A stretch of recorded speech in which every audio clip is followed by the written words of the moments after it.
As is love doesn't exist. Episode 7. I can't tell him the real reason I'm mad. But really, why did you come to Hanum? I promise no one knows about this but my brother and me. So Gwihyun told you that President One Day Choi lives here in Hanum.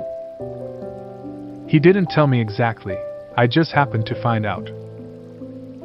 I heard you called him a lifesaver, and got curious what a teenager like you could owe a stranger your life for. On the off chance that it was something horrible, I couldn't just stand by and do nothing. So you came all this way to President Choi's house? I didn't know you'd also be here. Nor did I have a clue that your grandmother lived here. Aijin can't even fathom that I'm upset because I'm jealous about Yunhai. You know, someone once told me that I had the worst luck in the world. What? What punk said that nonsense you? No, it's not like that.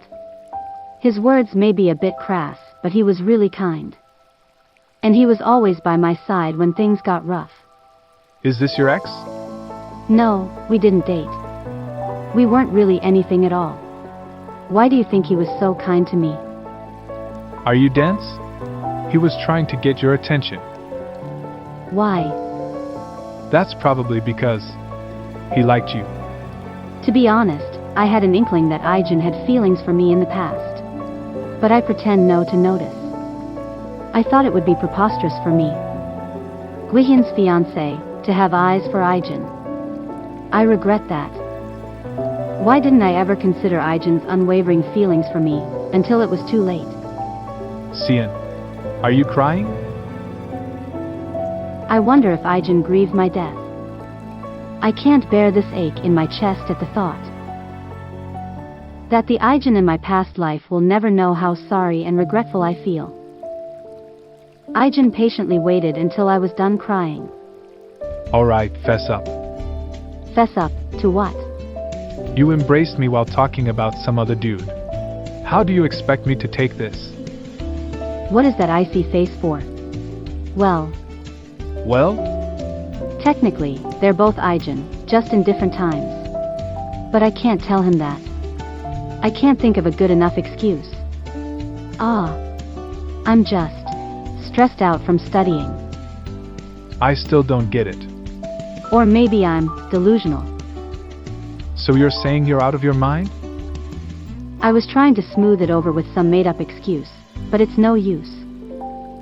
The only men I really know in my life are Gwihyun and Aijin. So it's not like I can tell him that it's someone he doesn't know. There's nothing I can do even if Aijin doesn't believe me.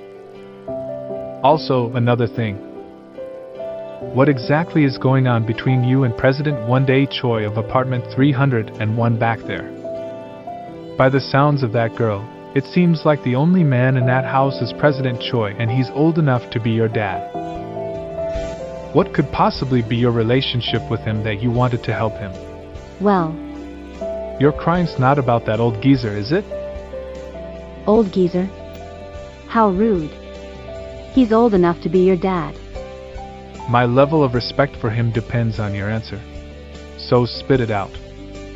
Why did Midnight Sun have to give Youngjin a lifeline?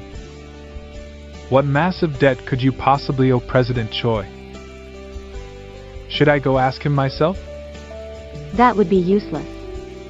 He doesn't know the answer. The reason I haven't told you why I wanted to help him is because I don't want to.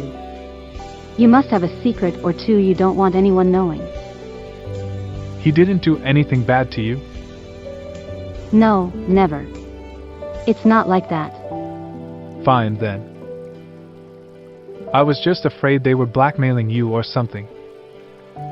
You really came all this way to Hanum to look into this? You made an objectively suspicious request.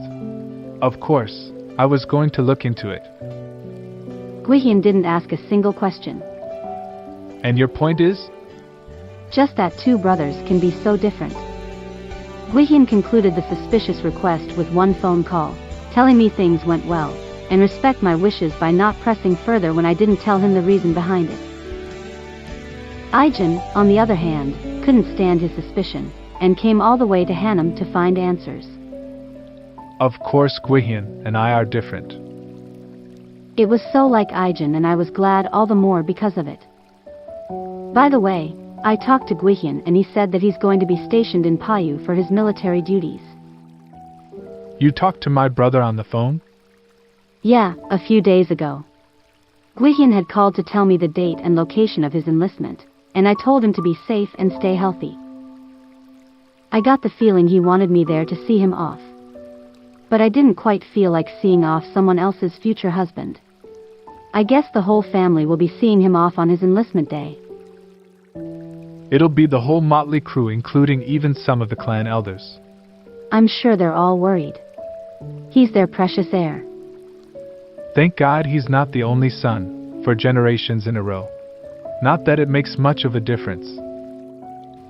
Sons have been scarce in Aijin's family for generations. If Aijin hadn't been born, Guihyun wouldn't have just been the eldest son but the only son for the 4th generation in a row. Are you glad you're not the eldest son?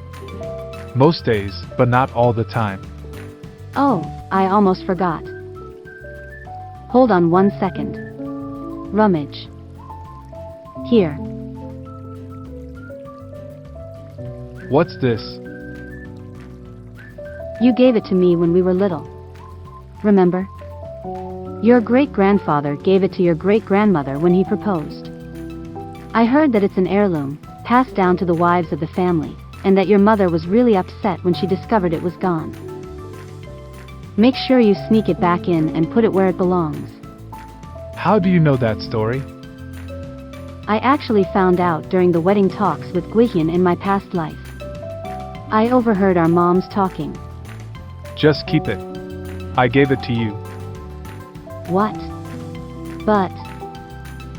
Alright, I'll keep it safe. Just let me know whenever you need it. I didn't think he'd refuse so quickly. You're telling me to take it back from you and give it to someone else? The thought of giving it to someone else shook me to my core. I'll keep it safe, for now. Good. I often think of this day. The day Aijin and Yunhai first met. How Yunhai blushed as she looked up at Aijin and how I blankly gazed at them. Each time I think of this day I get the odd, unpleasant feeling that I'm glancing into the future.